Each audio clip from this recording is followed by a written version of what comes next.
இப்போ என் வீட்டில் இருக்கவங்களுக்கு சுகர் இருக்குது அப்படின்னா அவங்கள நான் எப்படியெல்லாம் பார்த்துக்கலாம்? முக்கியமான ஒரு விஷயம் வந்து வீட்டில் இருக்கிறவங்களுக்கு சுகர் இருக்குன்னா அவங்க பார்த்துக்கிற விஷயத்திலே பாதி அவங்கள வந்து கண்ட்ரோல் பண்ணலாம். சித்த மருத்துவத்தில் சர்க்கரை நோயை முழுமையாக குணப்படுத்த முடியுமா டாக்டர்? சித்த மருத்துவம்னாலே நமக்கு வந்து இதை நோய் வந்ததுக்கப்புறம் எடுக்கக்கூடிய மருத்துவம் கிடையாது. சித்த மருந்து வந்து ஒரு கூட்டு மருந்து ஃபார்முலேஷன் தான். ஒரு மூலிகை மட்டும் மருந்தாக ஒரு மூலிகையாக அப்படியே நம்ம கொடுக்குறது வந்து உணவாக கொடுக்கலாம், சின்ன சின்ன விஷயங்களுக்கு பயன்படுத்தலாம். கூட்டு மருந்து அப்படின்னு வரும்போது என்னன்னு கேட்டிங்கன்னா, அலோபதி மெடிசன்ஸ் எடுத்துட்டு இருக்கவங்கள்ட்ட இருக்க பெரிய பயம் என்னன்னா, சித்த மருத்துவத்துக்கு போனால் என்னை இதை நிப்பாட்ட வச்சிருவாங்களோ, இதை நிப்பாட்டினா எனக்கு சுகர் அதிகமாயிருமோ அப்படிங்கிற பயம் இருக்குது. அலோபதி மெடிசன்ஸ் எடுத்துக்கிட்டு இருக்கும் போதே சித்த மருத்துவமும் எடுக்கலாமா? அந்த மாதிரி வந்து பண்ணக்கூடாது. ஒரு நாட்பட்டு ஒரு 10 வருஷமாக எடுத்துகிட்டு இருக்காங்கன்னா உடனே நிற்கக்கூடாது. அவங்க கூடவே வெறுமனே மருந்து மட்டும்தான் இதில் வந்து ரோல் பண்ணுதுன்னு எல்லாரும் நினைக்கிறாங்க. அது கிடையாது. உணவு, உறக்கம், கரெக்டான உடற்பயிற்சி இதெல்லாம் சேர்ந்த ஒரு விஷயமா இருக்குது. இப்போ என் வீட்டில் இருக்கவங்களுக்கு சுகர் இருக்குது அப்படின்னா அவங்கள நான் எப்படியெல்லாம் பார்த்துக்கலாம்? அவங்களுக்கு எந்த மாதிரியான உணவு பழக்கங்கள் கொடுக்கறதுனால அவங்கள என்னால் நல்லா பார்த்துக்க முடியும் டாக்டர்? முக்கியமான ஒரு விஷயம் வந்து வீட்டில் இருக்கிறவங்களுக்கு சுகர் இருக்குன்னா நம்ம கேர் பண்ணிக்கிறோம் ரொம்ப முக்கியம். அவங்க எப்படிலாம் பார்த்துக்கணும், அவங்க பார்த்துக்கிற விஷயத்திலே பாதி அவங்கள வந்து கண்ட்ரோல் பண்ணலாம். அவங்களோட கலோரிக்கு மீறி அதிகமாக எடுத்துக்கிறவங்களா இருப்பாங்க, அதை ஃபஸ்ட்டு கண்ட்ரோல் பண்ணணும். அதுக்கப்புறம் அவங்க வந்து டயட்டில் வந்து அதிகமாக கீரையை வந்து சேர்க்கணும்.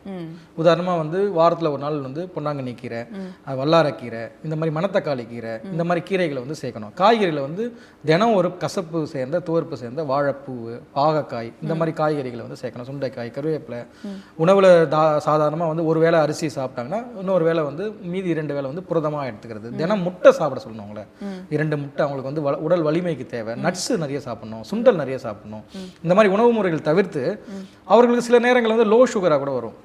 வீட்டில் இருக்கிறவங்களுக்கு அந்த மயக்கம் வராமல் இருக்கிறதுக்கு வந்து வில்வ இலை, செம்பருத்தி பூ மிக்ஸ் பண்ண தேநீர் மாதிரி வச்சு சாப்பிடலாம். வில்வ இலை, செம்பருத்தி பூ போட்டு கொஞ்சோண்டு தேன் சேர்த்து தேநீர் மாதிரி சேர்த்து அவங்க வந்து கொதிக்க வச்சு இதை குடிக்கும்போது அவங்களுக்கு வந்து லோ பிபி ஆகாமல் தடுக்கும். இந்த வில்வ இலைக்கு வந்து அந்த தன்மை இருக்குது. இந்த வில்வ இலையை வந்து பிராண சக்தி உள்ள மூலிகைன்னு சொல்லுவாங்க. அந்த வில்வம் வந்து என்னென்னா நம்ம மூளையிலிருந்து எல்லா உறுப்புக்கும் பிராண சக்தியை உண்டு பண்ணக்கூடிய தன்மை வில்வத்துக்கு இருக்குது. அந்த வில்வம் பிராணன் சமநிலை இல்லாத போது தான் லோ பிபி ஆகுது. ஒருத்தருக்கு ஆக்சிஜன் லெவல் குறையும் போது தான் லோ பிபி ஆகுது. அது வில்வத்துக்கும் செம்பருத்தி பூக்கும் சமநிலைப்படுத்தக்கூடிய தன்மை இருக்குது. அந்த வில்வமும் செம்பருத்தியும் இணைந்து எடுக்கும்போது, தேநீராக எடுக்கும்போது லோ பிபியும் வராது, ஹை பிபியும் வராது, சமநிலையில் வச்சுக்கோங்க. இருதயம் சார்ந்த நோயும் வந்து தடுக்கும், சர்க்கரையும் கட்டுக்குள்ள வச்சுக்கும், தூக்கம் சமநிலையில் இருக்கும் உங்களுக்கு. அலோபதியில் சர்க்கரை நோய்க்கான மருத்துவமாக வாழ்நாள் முழுக்க மருந்து எடுத்தே ஆகணும் அப்படிங்கிற காலநிலை இருக்குது. ஆனால் சித்த மருத்துவத்தில் சர்க்கரை நோய் வந்ததுக்கப்புறம் அது வந்துட்டு போக வைக்கிறதுக்கோ, இல்லை அது வராமல் தடுக்கிறதுக்கோ, இல்லை வந்ததுக்கப்புறம் எனக்கு சரி பண்ண முடியுமா அப்படிங்கிற கேள்வி எனக்கு பலருக்கும் இருக்குது. சித்த மருத்துவத்தில் சர்க்கரை நோயை முழுமையாக குணப்படுத்த முடியுமா டாக்டர்? கண்டிப்பாக குணப்படுத்த முடியும். சித்த மருத்துவத்துடைய மிக முக்கியமான தத்துவமாக நம்ம பார்க்குறது வருமுன் காப்பும் தான். அது இந்த கொள்கை தான் எல்லா இடத்துலையும் நாங்கள் பேசிகிட்டு இருக்கோம். சித்த மருத்துவம்னாலே நமக்கு வந்து இதை நோய் வந்ததுக்கப்புறம் எடுக்கக்கூடிய மருத்துவம் கிடையாது. நம்மளுடைய வாழ்வியல் முறையோட ஒன்றிணைந்த ஒரு மருத்துவம்.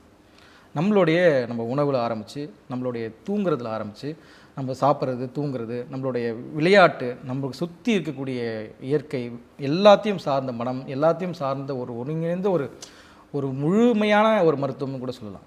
வருமுன் காப்பம் தான் இதில் அடிப்படை தத்துவம். சர்க்கரை நோய் வராமல் இருக்கிறதுக்கு சித்த மருத்துவத்தில் சொல்லக்கூடிய நடைமுறைகளை வந்து கண்டிப்பாக பின்பற்றினாங்கன்னா கண்டிப்பாக அந்த சர்க்கரை நோய் வராது. அப்படி சர்க்கரை நோய் வந்தவர்கள் ஆரம்ப நிலையிலே சித்த மருத்துவத்தை வந்து கண்டிப்பாக எடுத்தாங்கன்னா நிறைய பேர் வந்து குணமாயிருக்காங்க, ரிவேர்ஸ் வந்திருக்கு. ஓகே, கண்டிப்பாக அது வந்து சர்க்கரை நோய் இருக்கிறவங்க வந்து ஆரம்ப நிலையில் சித்த மருத்துவத்தை கண்டிப்பாக வரணும். எப்படி சித்த மருத்துவத்திட்ட வராங்க சர்க்கரை நோயாளிகள்னா, ஒரு 10 வருஷம் 15 வருஷம் கழிச்சு எந்த மருந்தும் வேலை செய்யலை அப்படின்னும் போது சித்த மருத்துவத்துக்கு வராங்க. அப்படி ஒரு ஆப்ஷனாக வைக்காதீங்க. சித்த மருத்துவத்துக்கு வந்து ஆரம்ப நிலையில் எனக்கு சர்க்கரை நோய் இருக்குன்னா நவீன மருத்துவம் கூட எடுங்க, தப்பு கிடையாது, நான் எதுவுமே வேணான்னு சொல்லலை. ஆனால் கூடவே சித்த மருந்துன்னு சேர்த்து எடுக்கும்போது கண்டிப்பாக அவர்களுக்கு கட்டுப்பாடில் இருக்க நிறைய பேர் அதில் பலன் அடைஞ்சிருக்காங்க. சித்த மருத்துவத்தால் பலன் அடைஞ்சவர் நிறைய பேர் இருக்காங்க. சித்த மருத்துவத்தில் பார்த்தீங்கன்னா கொடுக்கக்கூடிய மூலிகைகள், உதாரணமாக வந்து சித்த மருத்துவத்தில் சொல்லக்கூடிய ஆவாரை குடிநீர்னு சொல்லுவோம். அந்த ஆவாரை குடிநீர், ஆவாரம்பூ வந்து கிராமப்புறங்களில் வந்து இருக்கக்கூடிய மிக மிக முக்கியமான ஒரு மூலிகை. இந்த ஆவாரை குடிநீர் வந்து சர்க்கரை நோயை வராமல் தடுக்கக்கூடிய தன்மை இருக்குது. இந்த ஆவாரை குடிநீர் பெரும்பாலும் வந்து அரசு மருத்துவமனைகளிலே கிடைக்குது, ஆரம்ப சுகாதார நிலையே கிடைக்குது. இந்த ஆவாரை குடிநீர் வந்து வெறும் ஆவாரை மட்டும் இதில் ஒரு விஷயமா இல்லை. சித்த மருந்து வந்து ஒரு கூட்டு மருந்து ஃபார்முலேஷன் தான்.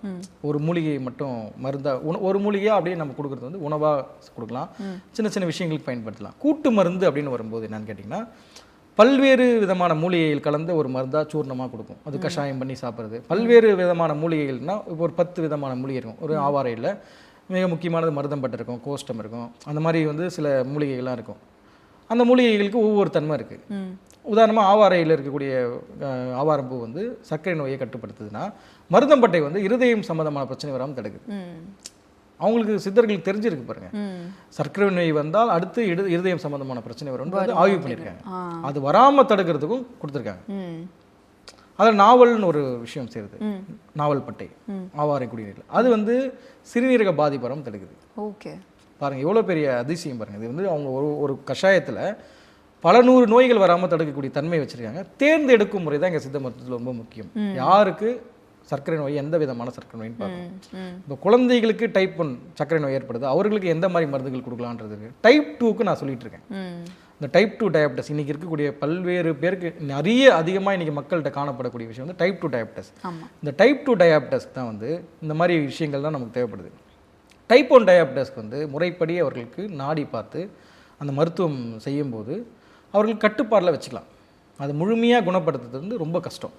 டைப் 2 வந்து நம்ம இந்த சித்த மருந்துகள் எடுக்கும்போது நல்ல கண்ட்ரோலில் கொண்டு வரலாம், அவர்களை சமநிலையை கொண்டு வரலாம். அது சித்த மருந்துகள் பல்வேறு விதமான மருத்துவ பலன்கள் கொடுக்கும். சித்த மருந்து வந்து தற்காப்பு மருந்துகளாகவே அவங்க எடுத்துக்கலாம். பொதுவாக வந்து முறைப்படி ஒரு சித்த மருத்துவரை பார்த்து ஒரு நாடி பரிசோதனை செஞ்சு அவர்களுக்கு பித்தவாத நாடி இருக்கான்னு பார்ப்பாங்க.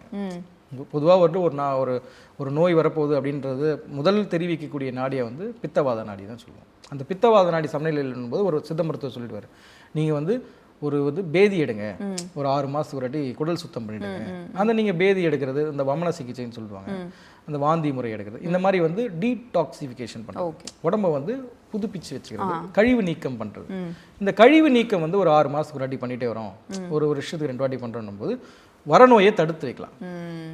பெரும்பாலும் வரக்கூடிய நோயை தடுத்து வைக்கலாம். இன்னைக்கு இருக்கக்கூடிய இளம் தலைமுறைகள் வந்து அதிகமாக சித்த மருத்துவத்தை எடுக்கிறாங்க. ரொம்ப ஆச்சரியமான இப்போ வந்து பார்த்தீங்கன்னா சமீபத்தில் எல்லா ஆலோசனையும் சித்த மருத்துவத்தை கேட்டு தான் பண்ணுறாங்க. இன்னைக்கு அதுவே ஒரு பெரிய ஒரு வளர்ச்சி நோக்கி தான் போயிட்டு இருக்கு. அலோபதி மெடிசன்ஸ் எடுத்துட்டு இருக்கவங்கள்ட்ட இருக்க பெரிய பயம் என்னன்னா, சித்த மருத்துவத்துக்கு போனா என்னை இதை நிப்பாட்ட வச்சிருவாங்களோ, இதை நிப்பாட்டினா எனக்கு சுகர் அதிகமாயிருமோ அப்படிங்கிற பயம் இருக்கு. அலோபதி மெடிசன்ஸ் எடுத்துக்கிட்டு இருக்கும் போதே சித்த மருத்துவமும் எடுக்கலாமா? கண்டிப்பாக எடுக்கலாம். அலோபதி மருந்துகள் எடுக்கும் போதே சித்த மருந்துகள் கண்டிப்பாக எடுக்கலாம். அந்த மாதிரி வந்து பண்ணக்கூடாது.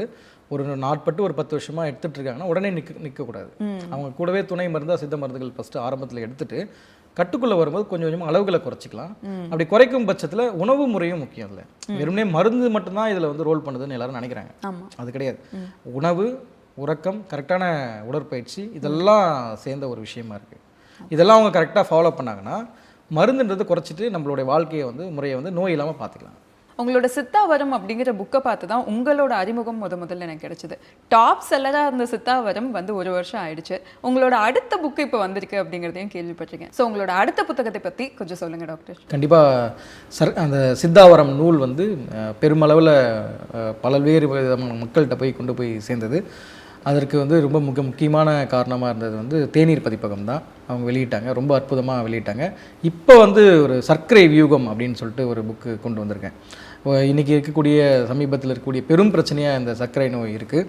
இன்றைக்கி பல்வேறு மக்கள்கிட்ட வந்து சித்த மருத்துவம் சார்ந்த கேள்வி, சித்த மருத்துவம் சர்க்கரை நோய் சரி பண்ணுமா, சித்த மருத்துவத்தால் சர்க்கரை நோய் குணமாகுமா, இல்லை சித்த மருத்துவம் வந்து சர்க்கரை நோய் எந்த அளவுக்கு பார்க்குது அப்படின்றது நிறைய பேர் கேள்வி இருக்குது. அவர்களுடைய கேள்வி தான் இந்த புத்தகமாக மாறி இருக்கு. அதுதான் சர்க்கரை வியூகம் அப்படின்னு சொல்லிட்டு ஒரு புத்தகத்தை கொண்டு வந்திருக்கோம். இன்றைக்கி தான் ரிலீஸ் ஆகிருக்கு, அதை கொண்டு வந்திருக்கோம். நீங்கள் படிங்க, பாருங்கள்.